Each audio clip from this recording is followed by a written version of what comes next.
नमस्कार दोस्तों, आप कैसे हैं? हम उम्मीद कर रहे हैं कि आप अच्छे होंगे, स्वस्थ होंगे, मस्त होंगे। आज का वीडियो हमारा कुछ खास होने वाला है, लेकिन ये खास जो होने वाला है उन लोगों के लिए है जिनको मैथ थोड़ा-सा भी नहीं आता। अर्थात यदि आपको मैथ नहीं आ रहा है, तो ये वीडियो आपके लिए बहुत इंपॉर्टेंट होने वाला है। और यदि आपको मैथ आ रहा है, तो आप अभी स्किप कर दीजिए, क्योंकि ये आपके लिए नहीं है। ये मैं बार-बार कह रहा हूँ, ये आपके लिए नहीं। यदि आपको मैथ आ रहा है, तो ये आपके लिए नहीं है। यदि नहीं आ रहा है, आपको कुछ भी नहीं आता, आप चाहते हो कि आप ज़ीरो से हीरो बनें मैथ में, तो आप इस वीडियो को ज़रूर देखिएगा।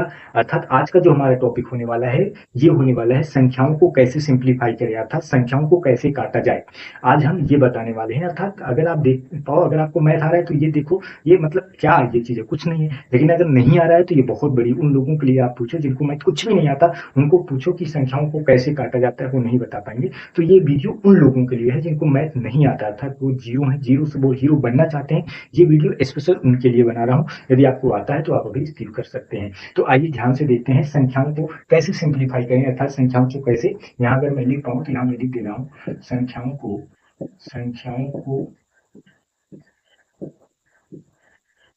सिंप्लीफाई करना सिखाएंगे, संख्याओं को सिंप्लीफाई करना सिखाएंगे, या हम संख्याओं को कैसे काटा जाता है उनको सिखाएंगे।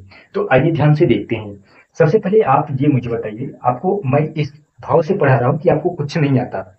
और यदि आपको कुछ नहीं आता है तो आप अच्छे से पढ़ो, क्योंकि ये जो हम ये बता रहे हैं संख्याओं को, ये बहुत बहुत जीरो लेवल का है। अर्थात आप इससे बहुत कुछ इंप्रूव कर सकते हैं, तो आप जरूर देखिए।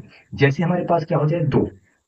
और अगर हम दो को दो से सिंप्लीफाई कर दें, अगर हम दो को दो से काट दें, अगर मैं मोटा मोटा कहूं तो दो को दो से भाग कर दें, तो आप कहोगे कि दो से दो का अगर भाग चला जाएगा तो आपका आएगा कितना? एक आएगा। फिर से मेरी बात को सुनो। दो से दो अगर आप भाग कर रहे हो, या दो से दो सिंप्लीफाई कर रहे हो, दो से दो काट रहे हो ना, तो आपका क्या आएगा? एक आएगा, क्योंकि दो एक कम कितना होता है? दो ही होता है। अगर आपको ये नहीं समझ में आ रहा है ये कैसे एक आया, तो आप दो में, ये जो ऊपर है दो में, आप दो से क्या कर लीजिए? भाग दे दीजिए। और जब आप देंगे तो दो एक कम कितना होता है? दो होता है। अर्थात आपका जो ये रहा, आपका जो आया ना, वो यही है। अर्थात मैं कहना क्या चाह रहा हूँ, मैं आपको भाग नहीं बता रहा हूँ, मैं आपको ये बता रहा हूँ कि कैसे संख्याओं को काटा जाता है, कैसे संख्याओं को सिंप्लीफाई किया जाता है। मान लो आपके पास दो है, और दो में दो से अगर हम सिंप्लीफाई कर रहे हैं तो दो एक कम दो, अर्थात हमारे पास जो आया वो क्या आया? एक आया। आप कहोगे इसका मतलब ये है कि कोई भी संख्या अगर पांच है, पांच से पांच का सिंप्लीफाई करोगे तो क्या आएगा? एक आएगा। जी हाँ। आप कोई भी संख्या, चाहे जो मान लो सात से सात का सिंप्लीफाई करोगे तो आपका क्या आएगा? एक ही आएगा। मान लो आप एक को एक से ही सिंप्लीफाई करोगे, एक को एक से ही सिंप्लीफाई करोगे, तभी आपका क्या आने वाला है? एक आने वाला है। मान लो आप एक्स को एक्स से सिंप्लीफाई करोगे तो आपका क्या आने वाला है? एक आने वाला है। बात को समझना। मान लो आप अगर अब कह दो कि चलो एक्स को एक्स से सिंप्लीफाई किया तो आपने क्या कहा? एक आया। वाई को वाई से सिंप्लीफाई किया तो आपने क्या कहा? एक आया। जेड को जेड से सिंप्लीफाई किया तो आपने क्या कहा? एक आया। यहाँ तक तो बात समझ में आ रही है। लेकिन अगर मैं कह दूं एक्स को वाई से सिंप्लीफाई करूं तो आप कहोगे ये सिंप्लीफाई नहीं होगा। अब क्यों नहीं होगा? क्योंकि ये दूसरी वैल्यू है और ये दूसरी वैल्यू है, समान वैल्यू नहीं है। जब भी कोई भी वैल्यू कटता है तो समान वैल्यू कटता है। अब जैसे मैं कहूँ कि x का z से ये नहीं काटा जा सकता, क्योंकि वैल्यू क्या है? अलग अलग है, डिफरेंट वैल्यू है, तो इसको नहीं काटा जा सकता। समान वैल्यू को काटा जा सकता है। अर्थात अगर आप देख पा रहे हैं तो इस तरीके से, जैसे हमारे पास कितना हो जाए, मान लो यहाँ पे 100 हो जाए, और 100 को 100 से सिंप्लीफाई कर दो, आप क्या कहोगे? एक आएगा। मान लो आपके पास कितना हो जाए, 1 2 5 3 4, और नीचे भी कितना हो, 1 2 5 3 4, तो आपका जो आंसर आने वाला है वो कितना आने वाला है? एक ही आने वाला है। अर्थात जो भी डिजिट ऊपर दिया है वही डिजिट अगर नीचे है, तो आप चाहे जितना भी सिंप्लीफाई कर दो, आपका आंसर केवल और केवल एक आने वाला है। तो मैं उम्मीद कर रहा हूँ कि आपको अच्छे से समझ में आ रहा है। जैसे हमारे पास यहाँ पे फोर हो जाए, और फोर को अगर हम टू से सिंप्लीफाई करें, अगर हमारे पास क्या होता है? फोर हो जाए, फोर को अगर हम टू से सिंप्लीफाई करें, तो आप यहाँ पे देखो कि दो का ऐसा कोई वैल्यू लो ताकि चार से सिंप्लीफाई हो जाए, तो आप कहोगे कि दो दूना कितना होता है? चार। अर्थात जो आपका आंसर आया वो क्या आया? कट के दो आया। क्योंकि अगर इसका इससे मल्टीपल करोगे, दो दूना चार, अर्थात अगर इससे इससे सिंप्लीफाई करोगे तो दो दूना चार, तो आपका क्या आने वाला है? दो आने वाला है। जैसे हमारे पास क्या हो जाए, एट हो गया। एट से अगर हम टू से सिंप्लीफाई करें तो दो चौकुआ कितना होता है? आठ। अर्थात एक प्रकार से आप देखा जाए तो टेबल पढ़ो, अर्थात पहाड़ा ही पढ़ रहे हो। जैसे हमारे पास कितना हो जाए, यहाँ पे 60 हो जाए, टू से टू एट जा कितना होता है? 16 होता है।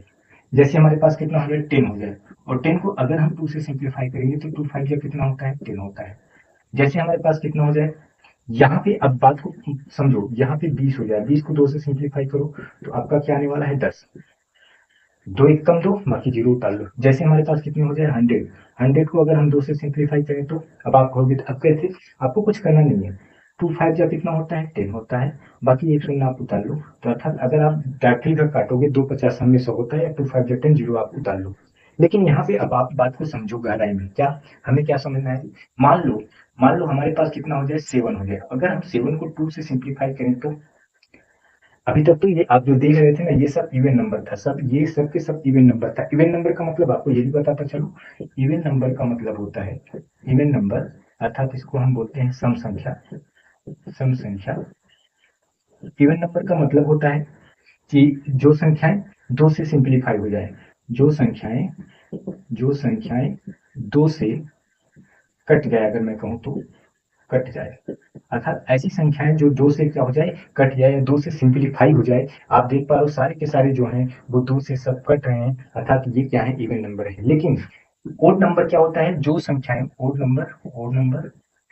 नंबर मतलब होता है विषम संख्या, विषम संख्या अर्थात जो संख्याएं 2 से न कटे, 2 से न कटे, अर्थात ऐसी संख्या जो 2 से न कटे उसे हम क्या कहते हैं, उसे हम विषम संख्या कहते हैं। तो आप मुझे बताओ ये क्या 7 कट रहा है, क्या आप कहोगे नहीं कट रहा है, तो ये विषम संख्या है। और विषम संख्या से सम संख्या से आप सिंप्लीफाई, अब बताओ होगा कि नहीं होगा, ये होगा।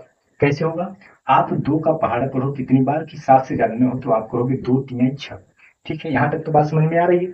2 का ऐसा पहाड़ा पढ़ो ताकि 7 से ज्यादा न हो, तो आप कहोगे कि 2 3 6। अब आपके पास यहाँ पे 7 था, अब आपने कितना बार ले लिया 6 बार, तो आपके पास कितना बचा 1। जब आपके पास 1 बचा है भाई, तो आप मुझे बताओ अब इसको हमें जीरो करना है, तो 2 पंजे कितना होगा, पॉइंट लगा के जीरो करना है, 2 पंजे कितना होगा 10 होगा। अब आप कहोगे ये कैसे, मैं आपको समझाता हूँ, ध्यान से मेरी बात को सुनो। अगर आप 7 को 2 से सिंप्लीफाई करोगे, 7 को 2 से 2 3 कितना होगा 6 होगा, आपके पास 1 बचा। अब यहाँ पे जीरो करने के लिए हमें क्या करना होगा, यहाँ पे डेसिमल लगाना होगा, यहाँ पे जीरो करने के लिए हमें डेसिमल लगाना होगा, तब ये जीरो हो गया। अब 2 का ऐसा पहाड़ा तोड़ ताकि 10 से कट जाए, तो आपको भी 2 पंजे 10, ये पूरा कट गया। तो सेम कंडीशन वैसे यहाँ पे भी था, हमारे पास 7/2 था, 2 3 कितना हो गया 2 3 6 हो गया, 1 बचा क्योंकि 7 बार है, तो 2 3 6 बार ले गए हो तो 1 बच रहा है, 1 बच रहा है तो डेसिमल लगाओगे तो क्या हो जाएगा, यहाँ पे 0 हो जाएगा। तो 2 पंजे 10, अर्थात हमारा जो आया वो कितना आया, वो 3.5 आया। मैं उम्मीद कर रहा हूँ कि आप अच्छे से समझ पा रहे हैं। जैसे हमारे पास क्या होता, जैसे यहाँ पे हमारे पास कितना हो जाए 9, और यहाँ पे कितना हो जाए 2, आप क्या कहोगे 2 चौक कितना 8, 2 चौक कितना 8। अब यहाँ पे कितना बच रहा है 1 बच रहा है, 1 का मतलब दशमलव लगा के उसको आप 0 समझ रहे हो, 10 हो गया। तो 2 पंजे कितना 10, अर्थात 4.5 गुना कितना होता है 9 होता है। जैसे हमारे पास कितना हो जाए 17/2, तो आप इसे सिंप्लीफाई करोगे तो कितनी बार ले जाओगे, 2 8 16, 2 8 कितना 16, 1 बच रहा है दशमलव लगा 0, 2 पंजो 10, अर्थात आपका जो 10 बच रहा था वो 5 बार कट गया, अर्थात 8.5 8.5 गुना कितना होता है 17 होता है। तो मैं उम्मीद कर रहा हूँ कि आप अच्छे से समझ पा रहे हो। जैसे हमारे पास कितना हो जाए यहाँ पे हमारे पास कितना हो जाए 21, और कितना 2 से सिंप्लीफाई करना है, तो 2 एक कम कितना 1, फिर 0 2 0 2 दशमलव कितना हो गया, ऐसे कर देखो 2 दशमलव कितना हो गया 20, 1 बच रहा है दशमलव लगाओ 0 हो गया, फिर 10 हुआ, 2 पंजे कितना 10। अगर आपको ये भी नहीं समझ में आ रहा है तो ध्यान से देखो, 21 को अगर आप 2 से भाग करो तो 2 दशमलव कितना होता है 20 होता है, और आपका रिमाइंडर कितना बचा 1। जैसे ही डेसिमल लगाओगे यहाँ पे 0 हो जाएगा, तो 2 पंजे कितना 10, अर्थात आपका जो आया वो कितना है 10.5, और 10.5 गुना कितना होता है 21 होता है। तो मैं उम्मीद कर रहा हूँ कि आप अच्छे से समझ पा रहे हैं। यदि अच्छे से समझ पा रहे हैं तो आप अपने दोस्तों तक जरूर साझा करें, और यदि लाइक नहीं किए हैं तो लाइक भी करें। अब जैसे हमारे पास कितनी हो जाए, यहाँ पे हमारे पास हो जाए 25, और अब हमें किससे सिंप्लीफाई करना है 5 से। अब हमारे पास क्या हो जाए 25, और हमें किससे सिंप्लीफाई करना है 5 से। तो आप मुझे बताओ अगर मैं इसे कितनी बार ले जाऊं ताकि 25 कट जाए, तो आप कहोगे 5 25 25, क्योंकि 5 25 25 होता है, 5 25 अगर मल्टीप्लाई करोगे तो 25, 5 का पहाड़ा 5 बार पढ़ोगे तो आपका क्या हो जाएगा 25, ये सिंप्लीफाई हो जाएगा। जैसे हमारे पास कितना हो जाए 125, अगर मैं इसे 5 से सिंप्लीफाई करूं तो आप कहोगे कि 5 का ऐसा पहाड़ा पढ़ो, क्योंकि एक में एक डिजिट में जाएगा नहीं, तो हमें दो डिजिट देखना है। तो दो डिजिट का मतलब 5 दूना कितना होता है 10। अब आपके पास यहाँ पे कितना बचा, 12 था, 2 बचा, तो 2 मतलब अब कितना हो गया, पूरा 25 हो गया। अब जब 25 हो गया, 5 कैसा पड़ा, 25 से ज्यादा ना हो तो 5 25 25, अर्थात आपका जो आया वो कितना है, 25 है, क्योंकि 25 पंजे 125 होता। अब जैसे हमारे पास कितना हो गया 625। अब हम 5 से सिंप्लीफाई करेंगे, तो 5 एक ऐसी संख्या है जो इसमें सिंप्लीफाई हो सकता है। तो आप कहोगे कि 5 एकम 5। अब यहाँ पे कितना बच रहा है, एक बच रहा है। एक मतलब यहाँ पे अगर देखोगे तो एक और दो कितना 12 हो रहा है। तो 5 कैसा पढ़ा, 12 से ज्यादा ना हो तो 5 दूना 10। तो यहाँ पे कितना बचा, 12 है, 10 गया तो 2 बचा, 2 मतलब यहाँ पे लगा दोगे 25 हो गया। 5 कैसा पढ़ा, 25 से ज्यादा ना हो तो आप कहोगे 5 25 25, 125 पंजे कितना होता है, 625 होता है। तो मैं उम्मीद कर रहा हूँ कि आपको अच्छे से आप अच्छे से समझ पा रहे हैं। जैसे हमारे पास कितना हो जाए, मान लो 27 और अपन कितना हो जाए 3। 3 का पहाड़ा आप बताओ 2 में जाएगा, नहीं जाएगा। तो आप क्या करोगे, ये पूरे दोनों डिजिट देखोगे। 3 पहाड़ा ऐसा पढ़ो 27 से ज्यादा हो तो आप कहोगे 3 9 27। तो आपका जो आने वाला है वो क्या है, 9 है। जैसे हमारे पास मान लो ऐसा डिजिट हो जाए, जैसे यहाँ पे 100 हो जाए और हमें सिंप्लीफाई करना हो 10 से, तो हमें कुछ करने की जरूरत नहीं। मेरी बात को ध्यान सुनो, ये जीरो से जीरो हटा देना, आपका पूरा का पूरा क्या रहा, 10 रहा। बस यही करना। क्योंकि 10 दहम्मा 100 भी होता है, वैसे भी काट सकते हो, लेकिन जीरो जीरो। जैसे हमारे पास कितने हो जाए, मान लो यहाँ पे 2 2 4 5, और हमें कितने 100 से सिंप्लीफाई करना, तो हमें कुछ करने की जरूरत है। ये दो जीरो से हटा दो, आपका पूरा पूरा कितना है 1000। ये आपका 1000 रहा। जैसे हमारे पास कितने हो जाए 7000 अपन 100। तो आपको कुछ नहीं करना है, ये दो जीरो से दो जीरो हटा दो, बाकी आपके पास कितना बचा 70। बस यही करना है। मैं कहना ये चाह रहा हूँ कि जब भी चाहे जितनी बड़ी डिजिट हो, चाहे जितनी बड़ी, चाहे मान लो एक लिख के, चाहे जितनी बड़ी डिजिट हो यहाँ पे, और नीचे भी चाहे जितनी बड़ी डिजिट हो। अब मान लो 5 जीरो यहाँ पे है तो 5 जीरो यहाँ भी काट लो, बाकी आपके पास कितना बचा। बात को समझ पा रहे हो मैं क्या कहना चाह रहा हूँ। इस तरीके से काटा जाता है, अर्थात इस तरीके से सिंप्लीफाई किया जाता है। और मैं एकदम जीरो लेवल से बता रहा हूँ आपको। यदि समझ में आ रहा है तो लाइक करें, सब्सक्राइब करें, अपने दोस्तों तक जरूर साझा करें, और कमेंट करके बताएं कि आपको कैसा लगा। जैसे हमारे पास क्या हो गया, 2 हो गया, 3 हो गया, 5 हो गया, 4 हो गया, और यहाँ पे हमारे पास कितना हो गया, मान लो 2 हो गया। तो इसको कैसे सिंप्लीफाई करोगे, तो आओ ध्यान से देखते हैं। हम इसको इसी पूरे से सिंप्लीफाई करना है।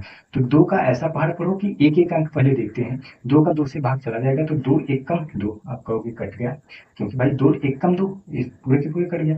फिर यहाँ पे एक से अभी मैंने एक अंक को दिया, 2 एक कम 2 पूरा हो गया। अब एक अंक को फिर देखेंगे, फिर 2 एक कम 2, 2 एक कम 2, यहाँ पे 3 है, अर्थात हमने 2 एक कम 2 बार ले गया, जबकि है 3, तो बचा कितना, एक।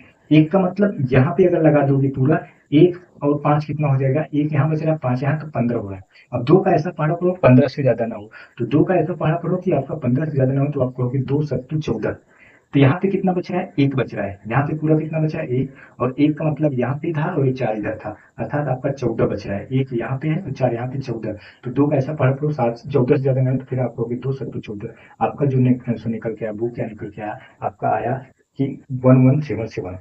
जैसे हमारे पास कितना हो जाए 9 3 2 4, यहाँ पे मान लो 5 हो जाए, और हमें किससे सिंप्लीफाई करना है, 2 ही से सिंप्लीफाई करना है। तो हम कैसे सिंप्लीफाई करेंगे, तो आइए सिंप्लीफाई करते हैं। तो हमें सबसे पहले इस डिजिट को देखना है। तो 2 कैसा पढ़ा करो 9 से ज्यादा ना हो, तो आप कहोगे 2 चौकुआ 8, तो आप 4 बार ले गए। तो यहाँ पे 9 है, आप 8 बार ले गए, तो आपका बचा कितना, एक। एक का मतलब एक यहाँ है, 3 यहाँ है, तो कितना होगा 13। तो 2 का ऐसा पढ़ा पढ़ो 13 से ज्यादा ना हो, तो आप कहोगे कि 2 छन 12, 2 छन 12, तो आपके पास कितना बच रहा है, एक बच रहा है। और यहाँ पे एक है और यहाँ पे 2 है, तो 12 हो गया। फिर 2 का ऐसा पढ़ा करो 12 जब दोनों, तो आप कहोगे 2 छन 12। फिर यहाँ पे ध्यान से देखो, यहाँ पे ये क्या है, ये आपका 4 है, तो 2 दूना कितना होता है, 4 होता है। और फिर यहाँ पे कितना है, 5 है, तो 2 पहला ऐसा पढ़ो कि 5 से ज्यादा ना हो, तो आप कहोगे 2 दूना 4। फिर इसके बाद एक बच रहा है, तो जैसे ही दशमलव लगाओगे, एक बच रहा है, तो ये जीरो हो गया दशमलव लगाते ही। तो 2 कैसा पढ़ दो 10 ज्यादा ना, तो आप कहोगे 2 पंजे 10, अर्थात आपका ये क्या रहा, आंसर रहा। मैं उम्मीद कर रहा हूँ कि आप अच्छे से समझ पा रहे हैं। जैसे हमारे पास कितना हो गया, मान लो यहाँ पे हो गया 8 4 6 3, और यहाँ पे हमारे पास कितना हो गया 2। अब हम क्या करेंगे, इसे सिंप्लीफाई करेंगे। तो 2 का ऐसा पार्ट पढ़ो कि एक अंक, पहले एक अंक लिखो कि 2। 2 का ऐसा पार्ट पढ़ो 8 से ज्यादा ना, तो आप कहोगे कि 2 चौको 8। फिर 2 का ऐसा पार्ट पढ़ो 4 से ज्यादा ना, तो आप कहोगे कि 2 दूना 4। फिर 2 का ऐसा पार्ट पढ़ो, आप कहोगे 6 ज्यादा ना, तो आप कहोगे 2 तीन 6। फिर 2 का ऐसा पार्ट पढ़ो 3 से ज्यादा ना हो, तो आप कहोगे कि 2 एक कम 2। अब यहाँ पे कितना बच रहा है, एक बच रहा है। जैसे ही आप यहाँ पे डेसिमल लगाओगे, ये जीरो हो गया, फिर 2 पंजे कितना हो गया इधर, अर्थात आपका जो आंसर रहा वो कितना रहा, 4231.5। मैं उम्मीद कर रहा हूँ कि आप अच्छे से समझ पा रहे हैं। जैसे हमारे पास क्या हो गया, मान लो यहाँ पे 3 हो गया, हो गया, 4 हो गया, 5 हो गया, और यहाँ पे कितना हो गया 25। अब ऐसे में अब क्या करोगे, यहाँ पे क्या हो गया 25। या तो आप 25 को पूरे सिंप्लीफाई करो, या तो आप इसको भी कम कर दो। जैसे कम करने का मतलब, देखो 5 यहाँ भी लास्ट में दिख रहा है, 5 यहाँ भी लास्ट में दिख रहा है, तो हमें समझ में ये आना चाहिए कि जब यहाँ भी 5 लास्ट में दिख रहा है, यहाँ भी 5 लास्ट में दिख रहा है, तो ये संख्या केवल और केवल 5 से कटेगी। जैसे हमारे पास क्या हो गया, यहाँ पे 4 3 1 2, और यहाँ पे कितना हो गया 6 और 2, तो आपको लास्ट में यहाँ पे क्या दिख रहा है 2 दिख रहा है, यहाँ भी लास्ट में क्या दिख रहा है 2, तो ये बात समझ में आ गई कि ये संख्या हमें 2 से ही कटने वाली है। जैसे अगर हमारे पास 6 हो गया, यहाँ पे 1 हो गया, यहाँ पे कितना हो गया, मान लो 8 हो गया, और यहाँ पे कितना हो गया 4 हो गया, 4 हो गया, तो यहाँ पे लास्ट में इवन नंबर दिख रहा है, यहाँ भी लास्ट में इवन नंबर दिख रहा है, तो इसका मतलब हमें इवन नंबर अर्थात जो सबसे छोटी इवन नंबर होती है हमें उससे सिंप्लीफाई करना है। तो मैं जो कहना चाह रहा हूँ आप समझ पा रहे हैं, यदि समझ पा रहे हैं तो बहुत अच्छी बात है, नहीं समझ पा रहे हैं तब भी आप कमेंट करके बताइए, मैं प्रयास करूंगा। तो यहाँ पे ध्यान से देखिए, अब इसे हमने बताया कि लास्ट में 5 यहाँ भी दिख रहा है, लास्ट में 5 यहाँ भी दिख रहा है, तो हमें किससे काटना है, 5 से ही काटना है। तो हम छोटा छोटा कर लेते हैं, तो 5 25 25, अगर मैं चाहूँ तो 25 से पूरा काट सकता हूँ, लेकिन मैं छोटा छोटा ताकि आप भी अच्छे से समझ पाओ। 5 25 कितना 25, फिर 5 से काटू, 5 6 कितना 30, तो यहाँ पूरा 30 हो गया, बचा कितना 2, 2 हो गया, तो अब ये पूरा कितना हो गया 24, क्योंकि 2 हो गया, 2 4 24 हो गया। अब 5 का ऐसा पहाड़ को 24 से ज्यादा नहीं हो, तो आप कहोगे कि 5 चौकुआ 20, तो अब यहाँ पे कितना हो गया 4 बचा, 4 बचा तो कितना हो गया 45। अब आप 5 पढ़ा करो 45, तो 5 लीजिए 45, अर्थात 649, अर्थात 649 आपका क्या रहा आंसर रहा। अब जैसे यहाँ पे है तो लास्ट में 2 2 दिखा ना, तो आप 2 से ही सिंप्लीफाई करो, क्योंकि इवन नंबर है, तो 2 से जब सिंप्लीफाई करोगे तो 2 3 6, फिर 2 1 2, ऊपर भी 2 से सिंप्लीफाई, जो संख्या नीचे सिंप्लीफाई होती वही ऊपर होती, जो ऊपर होती वही नीचे होती, अलग अलग नहीं होती। फिर 2 दूना 4, फिर 2 का पहाड़ 3 से ज्यादा तो आप कहोगे 2 1 2, तो यहाँ कितना बचा 1, 1 और 1 कितना हुआ 11, फिर 2 पंजे 10, अब यहाँ पे कितना बचा 1, क्योंकि 11 था तो 1 बचा, फिर 12 हुआ, फिर 2 6 कितना पूरा 12, अर्थात आपका जो संख्या निकल के आपको कितना है 2156, अर्थात 2156। अब जैसे यहाँ पे इवन नंबर लास्ट में दिख रहा है, तो मैंने बताया 2 से ही स्टार्टिंग की, 2 दूना 4, फिर 2 दूना 4, इसके बाद इसे सिंप्लीफाई करेंगे तो 2 3 6। अब ध्यान से देखो, ये भी पूरे के पूरे सिंप्लीफाई हो रहा है, ये भी पूरे के पूरे सिंप्लीफाई हो, जब दोनों संख्या पूरे के पूरे सिंप्लीफाई हो तो बीच में शून्य लगता है। फिर से मेरी बात को सुनो, ये भी पूरा पूरा सिंप्लीफाई हो रहा है, ये भी पूरा पूरा सिंप्लीफाई हो रहा है, जब दोनों संख्या सिंप्लीफाई हो तो बीच में शून्य लगता है। फिर 2 निया कितना होगा 18, आपका ऊपर कितना रहा 309, और नीचे कितना रहा 22। अब देखो यहाँ पे एक ओड नंबर है और यहाँ पे एक इवन नंबर है, अब इसको आप ऐसे सिंप्लीफाई नहीं कर सकते, या तो आप 22 से पूरा पूरा सिंप्लीफाई करो, डेसिमल में आएगा, या तो आप इसको ऐसे ही रहने। अब जैसे हमारे पास यहाँ पे कितना हो जाए एक्स स्क्वायर हो जाए, और यहाँ पे कितना हो जाए एक्स हो जाए, तो आप मेरी बात को ध्यान से सुनो, ये एक्स स्क्वायर है ना, अर्थात एक्स, एक्स स्क्वायर का मतलब है कि ये एक्स कितनी बार है 2 बार है। कैसे, क्योंकि पावर जो है ना एक एक है, और पावर क्या होता है ऐड होता है, वही चीजें, ये जो चीजें था वही मैंने यहाँ पे लिख दिया, अर्थात ये एक्स कितनी बार दिख रहा है 2 बार दिख रहा है, तो मैं यहाँ पे लिखूंगा एक्स ट्रिपल एक्स। फिर से मेरी बात को सुनो, एक्स स्क्वायर का मतलब एक्स 2 बार है, तो यहाँ पे मैं लिखा, बाकी ये एक्स लिख दिया। अगर आप देख पा रहे हो तो ये इससे कट गया, तो आपका पूरा का पूरा क्या बचा एक्स। अगर आप इसे और ये सब नहीं करना चाहते हो तो एक्स स्क्वायर है और नीचे एक्स है, अर्थात ये 2 बार जो है ये एक्स कट गया, तो आपके पास कितना बचा केवल और केवल एक्स बचा। फिर से मेरी बात को ध्यान से सुनो, जैसे आपके पास वाई स्क्वायर है और वाई से आप सिंप्लीफाई कर रहे हो, तो आप एक तो तरीका ये है कि स्क्वायर से ये काट दो, आपका केवल बचा 2 वाई। अब आप कहोगे ये कैसे काट दिए, तो भाई वाई स्क्वायर है और बटे वाई है, तो वाई स्क्वायर का मतलब वाई कितनी बार है, वाई 2 बार है, और यहाँ पे कितना है वाई है, एक बार से एक बार कट गया तो एक ही बार तो बचेगा। जैसे हमारे पास क्या हो गया, मान लो एक्स प्लस वाई का होल वर्ग, एक्स प्लस वाई का होल वर्ग, नीचे कितना है एक्स प्लस वाई, या तो आप एक्स प्लस वाई को इससे 2 से काट दो, तो आपका क्या बचा एक्स प्लस वाई। या अगर आपको नहीं समझ में आ रहा है, तो जैसे आपका एक्स प्लस वाई का होल वर्ग है और बटे एक्स प्लस वाई है, तो आप इसको 2 बार लिख सकते हो, जैसे एक्स प्लस वाई फिर एक्स प्लस वाई और बटे एक्स प्लस वाई, क्योंकि ये देखो पावर एक मिलकर पावर 2 होता है, तो ये एक एक से कट गया, तो आपका केवल और केवल क्या बचा एक्स प्लस वाई बचा। तो मैं उम्मीद कर रहा हूँ कि आप अच्छे से समझ पा रहे हैं। जैसे x square y square z square, और नीचे क्या है एक्स वाई जेड है, तो आप स्क्वायर स्क्वायर स्क्वायर से एक्स वाई जेड कर दो, तो आपके पास क्या बचा एक्स वाई जेड बचा। तो मैं उम्मीद कर रहा हूँ कि आप अच्छे से समझ पा रहे हैं। यदि अच्छे से समझ पा रहे हैं तो लाइक करें, शेयर करें, अपने दोस्तों तक जरूर साझा करें, और इस तरह के और वीडियो आपको चाहिए, इस तरह की वीडियो और आपको चाहिए तो आप जरूर कमेंट करके बताइए, हम इस तरह की वीडियो और आप तक पहुंचाते रहेंगे। तब तक के लिए धन्यवाद, फिर मिलते हैं नेक्स्ट वीडियो में।